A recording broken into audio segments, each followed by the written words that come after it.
everyone, mga virgin. Good evening. So, nag-rest ako 3 days. Kaya doon, dito akong kagit over sa amon nga outcome, sa amon nga one day league. So, may igbaras, which is nakapood yung pinis yung nga second runner up. So, kami marol that time sa amon nga, hampang. Ay, tungod na way back on 2021, malagi kami, first time naman to nga mag-join sa ODL nila. Kumagi kami nakakuha sang place. Pero sa 2024 na, this year, my God, naka-second runner up kami.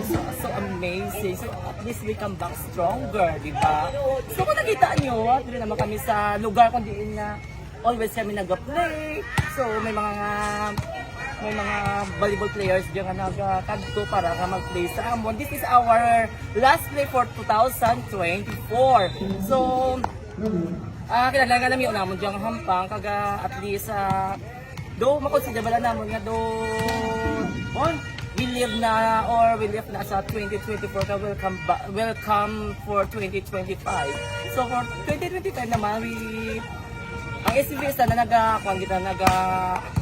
nag-looking forward for more ODL to play, kaga ma-join kami sa big event like sa game time, like that, para at least mapapakita mo, ma-accelerate na ginamon ng mga skill sa influence of volleyball. So, we're looking forward for the